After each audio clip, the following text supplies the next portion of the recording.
Well, hi. So, happy Sunday. There is already a song. I think I posted. It's posting now maybe. Frank Sinatra. Yay. Anyway, I figured I'd tell a story. And I'm still in my car, but I'm back at the house now. So, cars and buses. And I'm also on fire, so I'm going to let a window down because geez.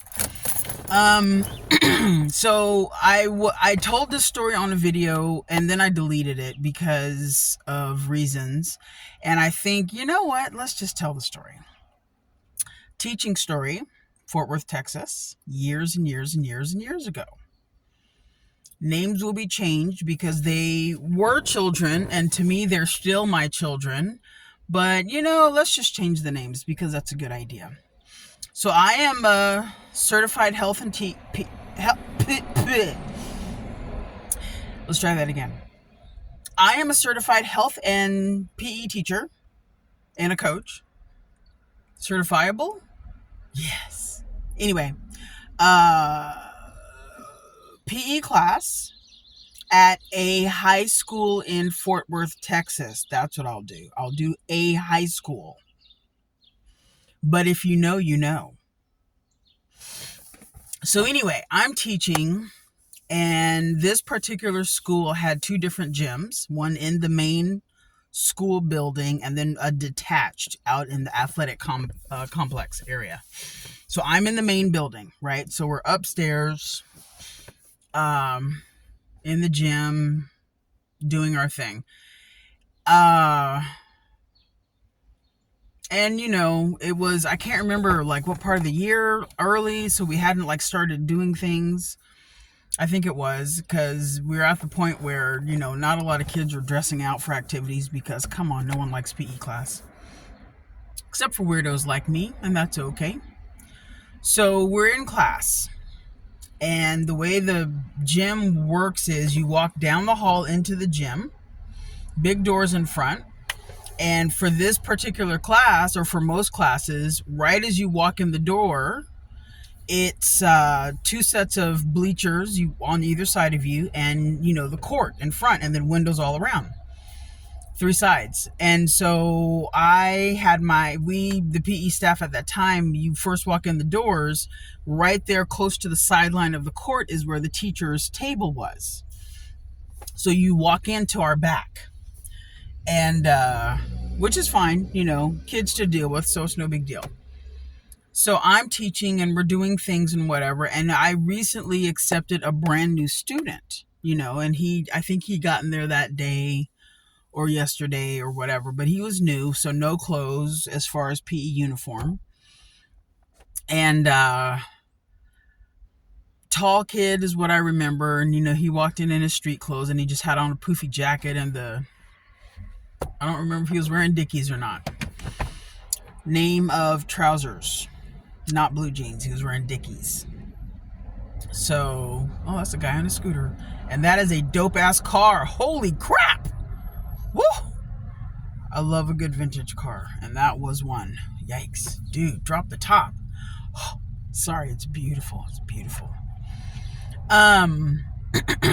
So we're PEing. And I had this one student whose name I'm going to call Alan. That's not his name. But this child was an avid boxer. Very good at what he did. Been boxing. We're going to assume he was a freshman, maybe 10th grade at this point. He was not a junior or a senior. He was one of the two lower grades, but he has been boxing for at least half of his life. And so he's good. He's been competing. He knows what he's doing. Almost to the point, where those really well-trained people might get in bonus trouble if they get into just a random street fight because they're so well-trained. Excuse me. So, I don't remember who. I don't remember if some kids came up to me once and was just like, "Oh, Coach Harris, this kid who you just took in, the new kid in the Dickies and the poofy jacket, they're like, he and Alan have beef. So I don't know, this might not work out well. Hi, puppy. There's a puppy outside. Hi, puppy." Probably hear me talking. Hi. Happy walking. He's staring at me.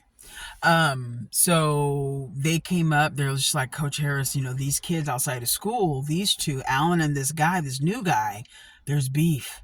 So this might be, keep an eye out. I was like, oh crap. So, good teacher gets a tip, pays attention, keeps my eyes open.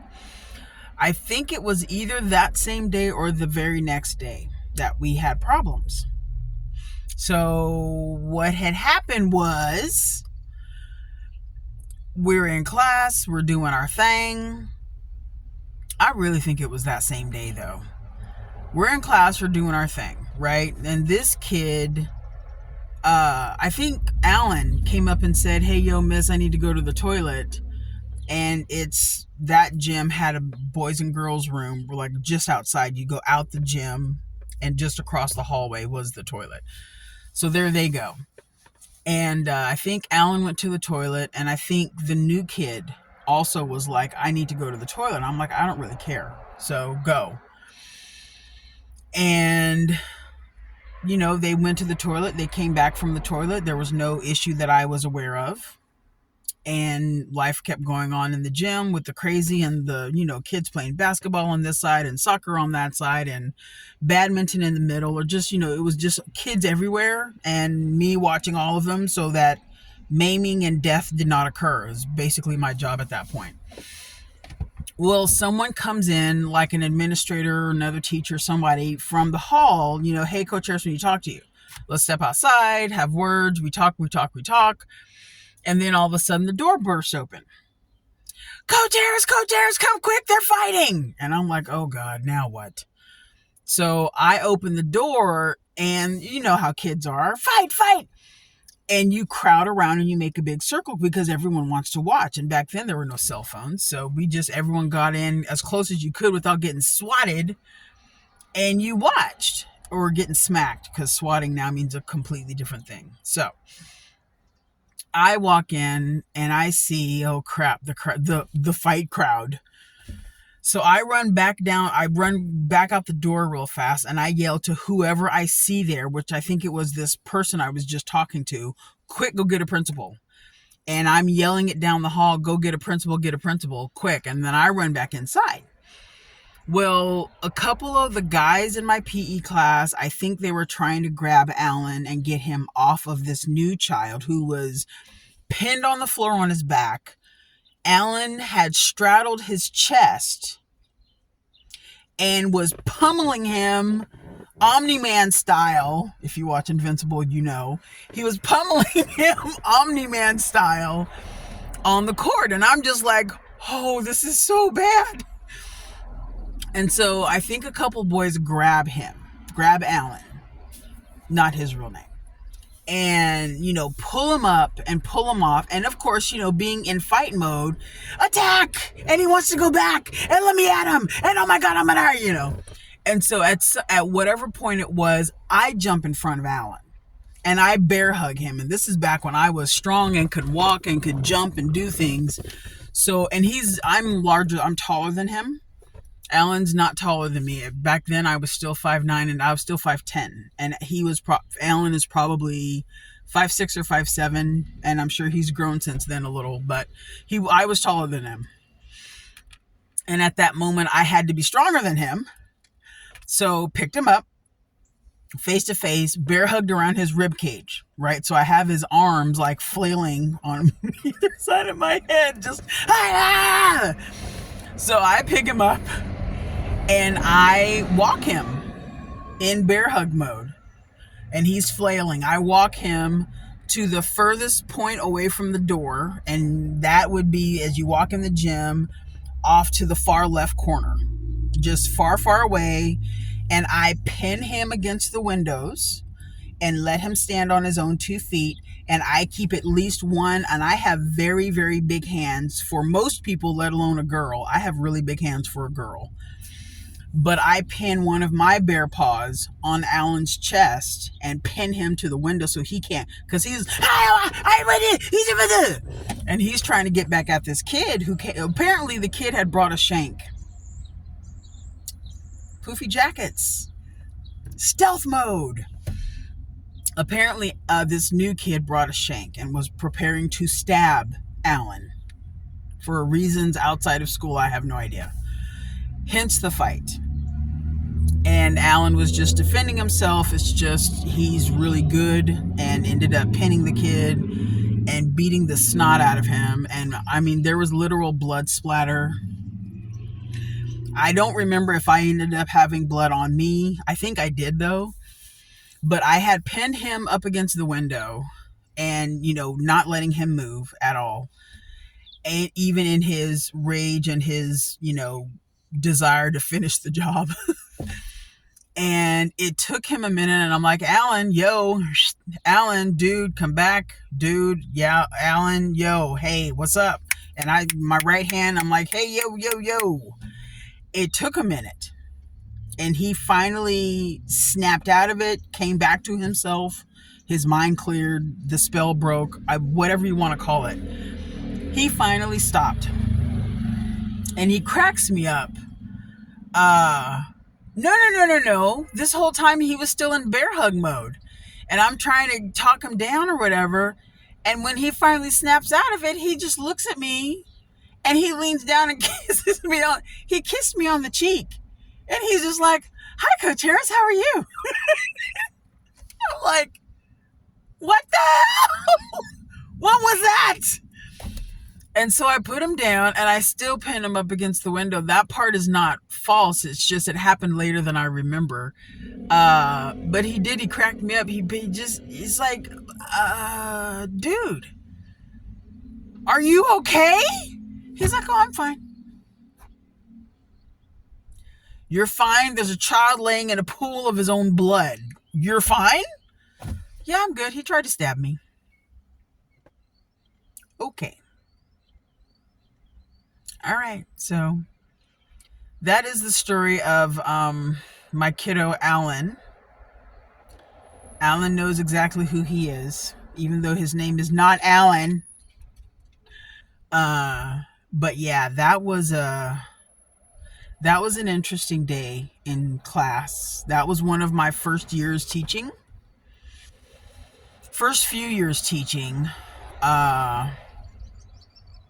Hadn't had to break up a fight like that ever before.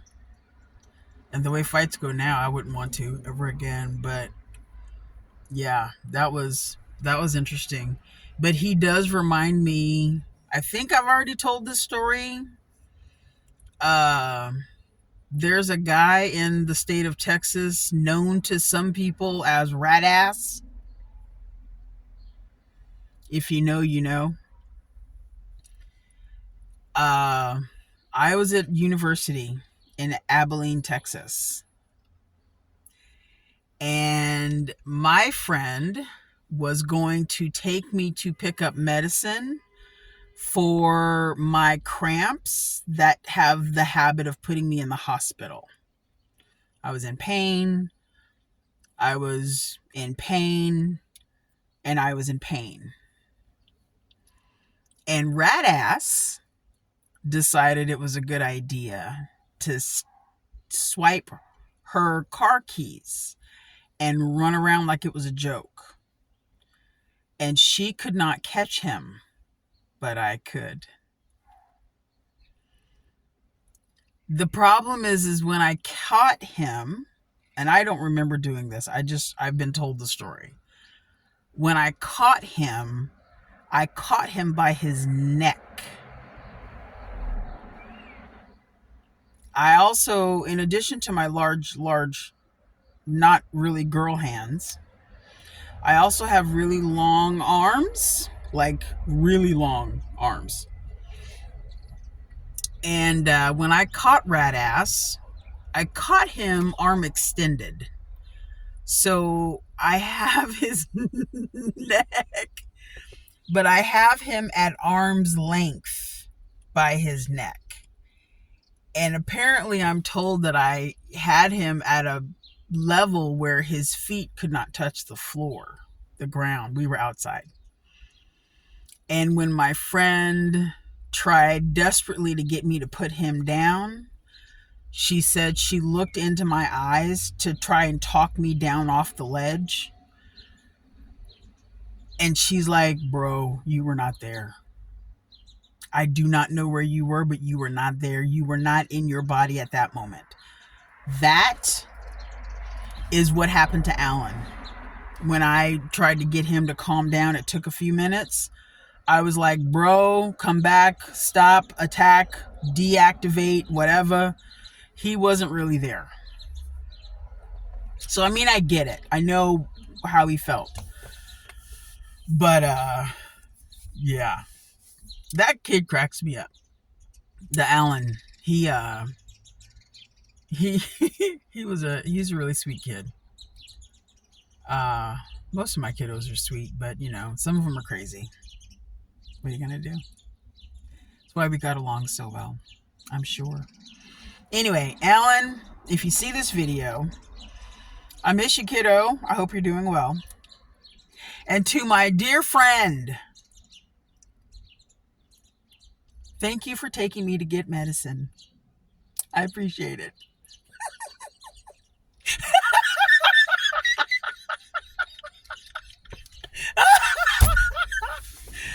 Oh, God. I got to think of more teaching stories because I have a few. I'm getting old in my brain, and you know what it's like being 100,000 years old? Man, it's hard. Your memory goes poo-poo. Your body goes poo-poo. Let's see. Yeah, anyway, I'll think of some more stories. Oh, I also can do travel stories. I'll maybe do... I did my Ireland story. I can maybe do my Liverpool. Liverpool wasn't all that awesome. I got it. I'll do Friedrichsbad. The trick about Friedrichsbad is co-ed naked bathing. Yeah, I'll tell that story. Thanks for listening. Have a good day. Bye.